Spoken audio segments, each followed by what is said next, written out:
Hello and welcome to Unleashed, the show that explores how to thrive as an independent professional. I'm your host, Will Bachman, and I'm here today with Hark Herold, who is the President and Chief Operating Officer of Bunker Labs. Hark, welcome to the show. Hey, thank you, Will. Appreciate it. Excited to have the opportunity to spread the word about Bunker and let y'all know what we're doing. Well, let's start with that. Why don't you give us an overview? Yeah, so Bunker Labs is a national nonprofit dedicated to supporting military veteran, military spouse, entrepreneurs, startups, and small businesses. So we exist to serve the military veteran, military spouse, military family, really, community who want to become small business owners, because that's the backbone of America. Cool. Tell me a little bit about the different programs that you run to accomplish that objective. Yeah, so we have three main programs that we run. We support people on their entrepreneurial journey anywhere from I have an idea to 5 million, 10 million or more in revenue. The first program I'll talk about is the one we've been doing the longest. It is our 6-month incubator program in partnership with WeWork. And during this program, we take people who have a business entity established, but are probably pretty early in their entrepreneurial journey. So they have some traction, but they're really just kind of starting to get going. That is a geographically based program because we are in partnership with WeWork, which does the co-working space. And we went from 23 cities with our last cohort, which just ended in June. Our next cohort, which will start in July, will be in 34 different cities, and we'll also have 5 virtual cohorts going through that program from July through December. The second program that I'll talk about is our CEO Circle program, which is a monthly mastermind that is designed for companies that have $1 million or more in recurring revenue or have raised more than $5 million in capital and are really looking to scale.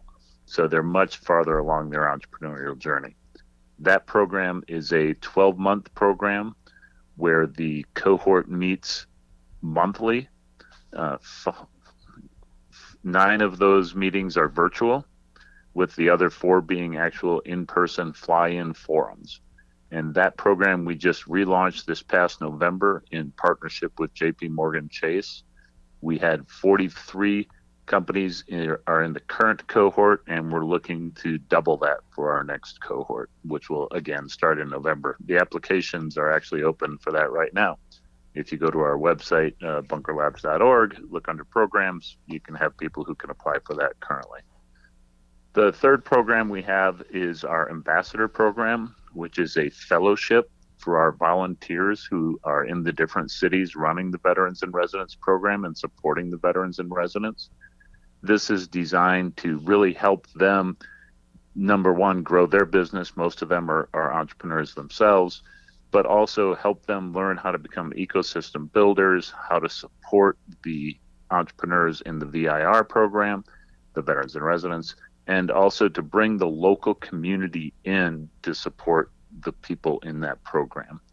The Veterans in Residence program, again, that's a 6-month program. It culminates in December and June, where we have a showcase, and the ambassadors are responsible for trying to make sure that they are bringing in the local community to support those entrepreneurs. And so those are our 3 main programs. We also have a Breaking Barriers into Entrepreneurship workshop series, which is designed for demographically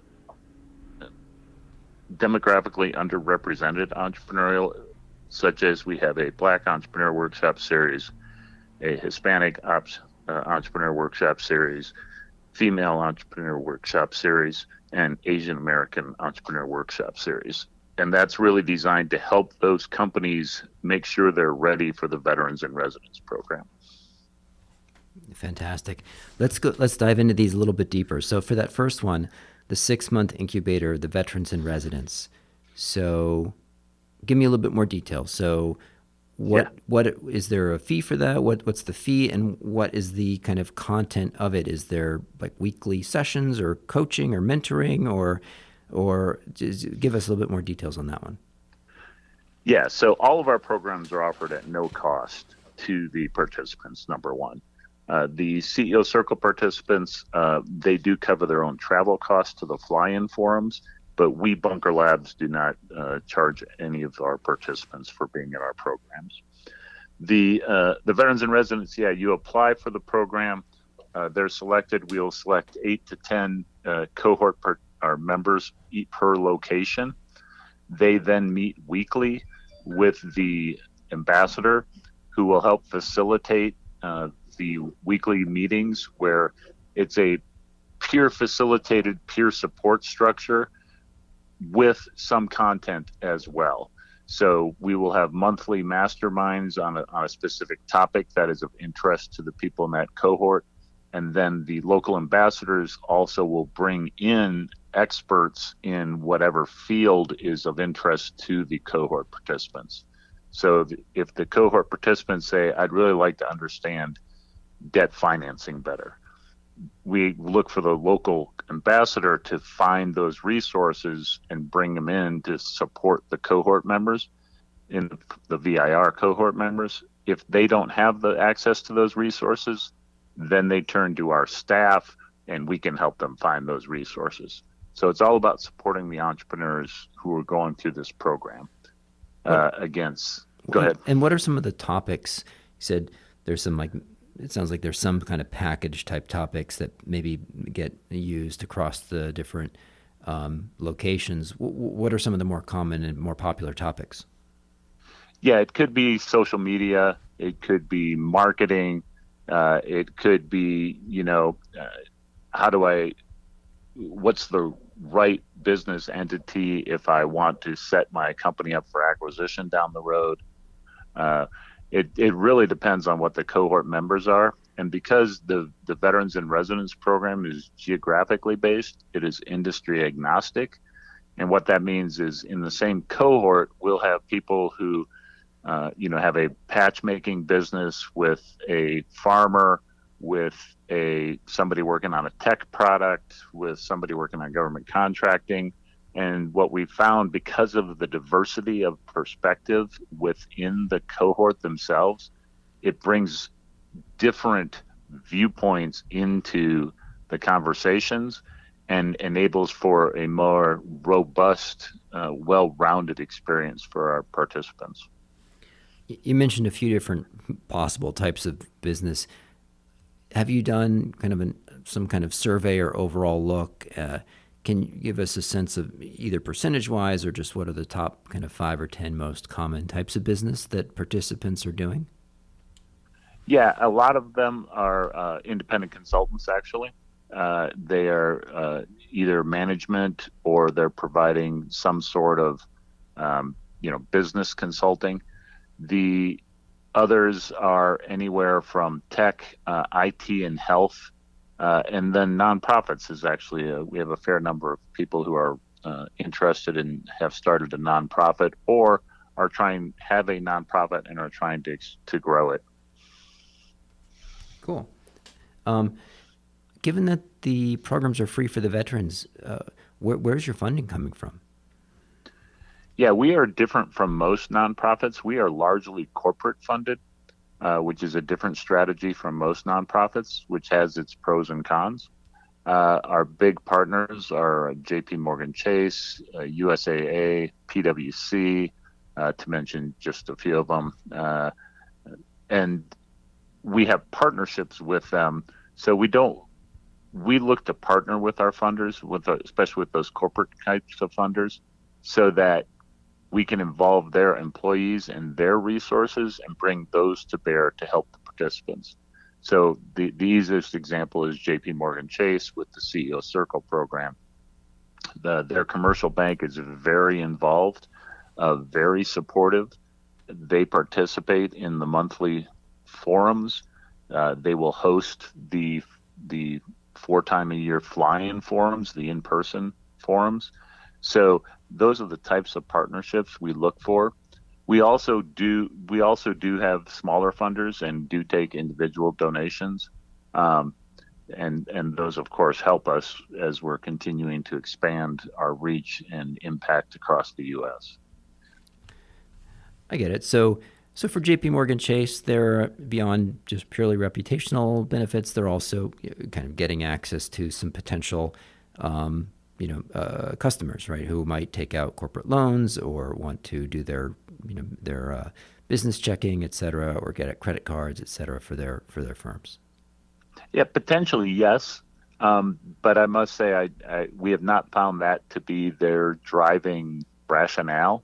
I mean, they're happy to take business if somebody wants to, but the people who are involved in the monthly huddles have been extremely forthcoming and helpful in areas that is not like, hey, come do business with me. Yeah.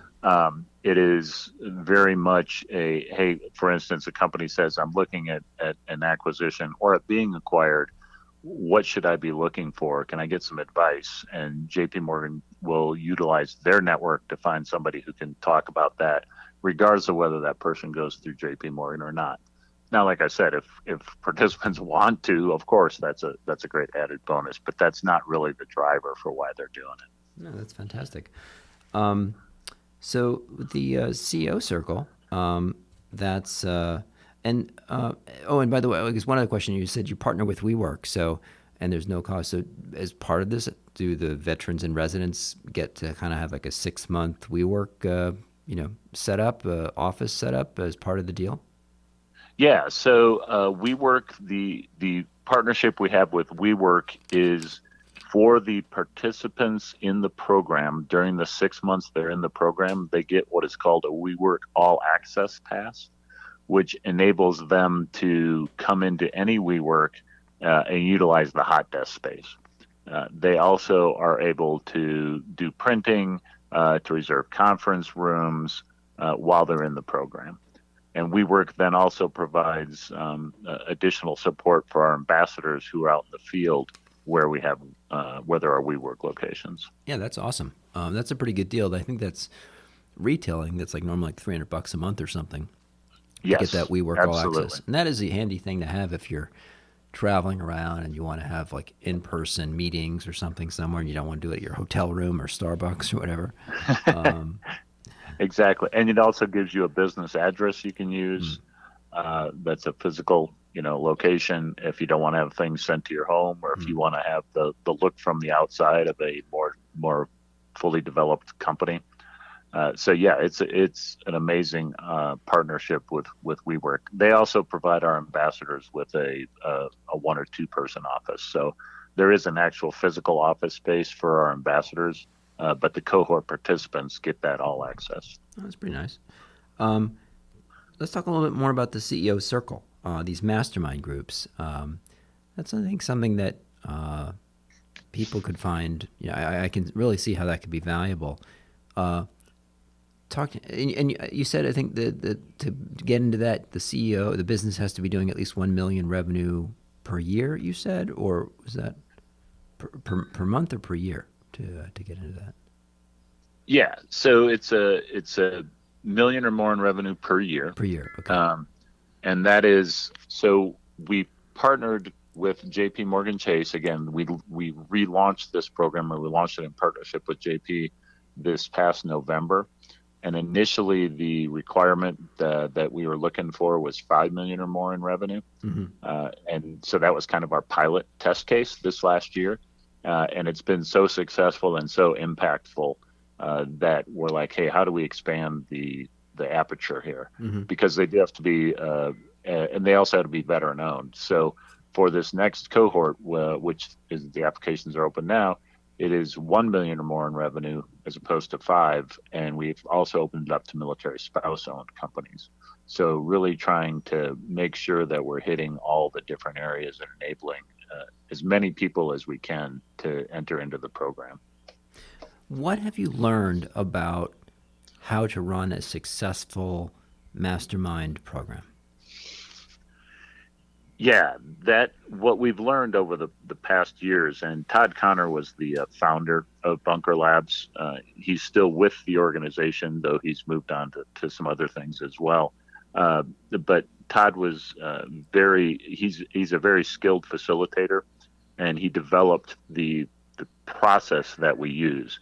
And a lot of it is putting the responsibility on the cohort members themselves to both facilitate the discussions and hold each other accountable. And by having the participants themselves be involved, they look at each other. And so when somebody isn't able to be there or says, hey, I don't know if I'm gonna be able to make it, they're letting each other down, not some outside facilitator who's just there. So they really develop that cohort peer support perspective, and that is what drives them to really lean in. The other thing is with the veteran and military spouse community, what we've discovered is that that camaraderie, that inclusion, there's almost like an instant trust based off of the shared experiences. And we'll have people who come in and say, listen, this is my safe space. I can come in here and I can say, hey, I'm worried about making payroll. And he goes, and I can't say that in my company. I can't say that with maybe my co-founder. I can't, but here I can. The other thing is that, as I like to say, the military veterans and spouses, they'll tell you your baby is ugly because they're doing it with love because they don't want to see you fail. Whereas if you ask your mom about your business ideas, she may say, that's great, sweetie. I think that all sounds fantastic, because she's supporting you. The veteran, the peers will look at it and give you honest and straightforward, and sometimes could be considered brutal, but it's all done with love on why are you thinking that? And they really push each other. And what's a typical mastermind session? What's sort of the agenda? How long is it? Does each person share, here's what I'm stressed about this week, or here's what I could help on? Or do you kind of focus on a topic or focus on one company per session? Or just give me a little sense of what these sessions are like. Yeah, so a typical session will be the entire cohort gathers, shares a personal best and a professional best from, since the last meeting. What is happening in my personal life that's just been great, and also then what's happened in my business over the past either week or 30 days that is fantastic, as well as what challenge am I facing. And then the group will decide and go, hey, I really think we should do this person, or the person may come and say, I'm really having an issue with this, I'd really appreciate if I could be up in the barrel this time. Mm-hmm. And then they will go around. It's a critical questions format where the person who has the challenge or opportunity will speak about it. The other members are allowed to ask clarifying questions on, what about. And then the cohort members work verbally out loud, work on the challenge and provide rapid fire, like, hey, I wonder if she's tried this. I wonder if she's engaged with these people. I wonder if, and this is all designed to get ideas out about how the person can tackle the challenge. And the person who has the challenge is not allowed to comment while they're doing this, right? So it's rapid fire brainstorming on, I wonder if, have they tried? Could they maybe do this? So after that happens, then the person who has the challenge will then address the issues or address the suggestions and may go, hey, that was really interesting. I hadn't thought, yeah, I've already tried that. That didn't work. However, what you said here, I may put a different take on it. And then there's and then everybody is, so what are you going to do between now and the next time we meet? And then they commit to it out loud in front of everybody else and their peers. And then the peers help hold them accountable the next time they meet. Talk to me about documentation. Does someone take notes, or you said hold accountable? So who's the one that says, okay, last time Jane, you said that you were going to do this, and did you do it?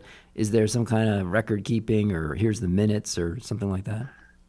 Yeah, so we ask and the cohort members can kind of decide this themselves. We encourage them to take turns doing the different controlling functions, right? So we say, hey, somebody be a timekeeper, because you're going to have 3 minutes to do this and 4 minutes for this. Somebody be the facilitator, kind of make sure everything's running. Somebody be the note taker. And so, yes, so they will then, take notes and then capture those things so they can check back up on it. And there's, in addition to the cohort members, there's also the ambassador is participating in these, or? Yeah, so for the Veterans in Residence program, which is the weekly geographically based program, the ambassador, the volunteer is there. But again, they are not there to solve the problem. They're there to help the cohort. So they'll facilitate at the beginning, but again, ideally, we want the cohort members themselves to be the facilitators, so that they're taking on that responsibility and peer accountability. But the facilitator, the ambassador will be there to help. And then also their job is to listen for the challenges and the asks, and to rely on how can they utilize their network to find the right people to help. I started in Bunker as a volunteer here in Denver, Colorado. And I said, I don't know anything, but I know people who know things. And so we really try to get the ambassadors to not feel like it's not the weight of the shoulders on them to resolve all these issues. Their job is to help find the support system for the cohort members. And for the CEO circle, is it just the CEOs participating, or is there's also kind of a moderator, facilitator person? Yeah, for the CEO circle. So thank you. So for the Veterans in Residence, we have the ambassadors who are in those weekly meetings. For the CEO circle, we actually have a staff member from our CEO circle program who sits in on those meetings to help identify those things, as well as in the case of like our current cohort, JP Morgan Chase has bankers, has people, staff in the sessions as well. Again, always looking for who do I know that can help? What can I or my contacts bring to support the entrepreneurs? I see. Okay, so you do have some central way to make sure that the meetings are, in fact, continuing to be scheduled and happen, and that the Yes. quality level is maintained. Yes. Because that can be a problem, I think, with these sorts of mastermind groups. If there's no one whose sort of job it is to make sure that they keep running, right, and keep inviting people, and that the people showing up, or that if it's solely kind of run by the members, it can just fall apart as people get busy or whatever. Yeah, absolutely. And the CEO circle, again, that's the one where we actually have the paid staff. So our model, let me back up just a minute. Our model is a paid national staff, and then volunteers in the cities where we have our Veterans in Residence program. So those are our ambassadors, the volunteers in the different cities. And so the paid staff exists to support the volunteers in the field who are administering the programs and who are going through our ambassador program. And then with CEO Circle, it's a more high touch, and we actually have the paid staff in there. But what we do with our volunteers who run the Veterans in Residence weekly huddles is we provide them with training and resources so that they are able to do it and have the knowledge that they need to be able to run these. For a listener who's thinking, oh boy, I wonder if I could help out, this sounds interesting, what are the opportunities for people to help, maybe at different levels of commitment? Do people have to be a veteran to be an ambassador, or to assist in some way? Talk a little bit about what the opportunities are for anyone who wants to volunteer. Yeah, absolutely. The number one thing you can do, the easiest, is to support our entrepreneurs and our Veterans in Residence program. And I'll tell you how you can do that. But that is the easiest, to support the entrepreneurs who are the early stage entrepreneurs going through our Veterans in Residence program. Again, we're in 34 cities starting in July with Veterans in Residence programs. If you go to our website, you can look up communities and you can see if there's one in your local community. They meet weekly, but the The big event is the culmination event at the conclusion of each of the 6-month cohorts. And that is what we call our showcase. And that is one night across the U.S. All of our veterans and residents locations have the showcase. And it's an opportunity for the people that have just completed the cohort to kind of give their, hey, this is what I've learned. And this is what I still need for the next stage in order to be successful. And then we also introduce the people who are coming into the next cohort. So it's both the outgoing, the quote unquote graduating class, as well as the incoming cohort members. And that is in those 34 cities on one night. And all of that is available on the web page if you look up the different communities. And when is the next showcase? The next showcase is December 7th. All right. And the one after that, we moved the date. I believe it is May 17th. All right. So mark your calendars. Yes, December 7th. Again, go to the webpage, look up your local community. If I tried to rattle off 34 of them, I'd miss one. So let's not do that. Fantastic. So, Hark, for people that want to learn more, where would you put them online? Just share the link with us, and we will also put that in the show notes. Yeah, it's bunkerlabs.org, bunkerlabs.org.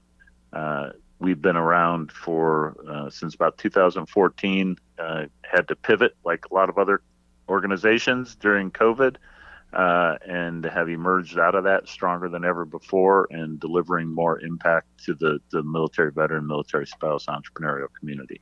So, yeah, please come check it out, bunkerlabs.org. And there's lots of different ways to engage depending on people's expertise, availability, and desire. Fantastic. Well, Hark, thank you for joining. Thanks for your supporting our veterans. And we will include that link in the show notes.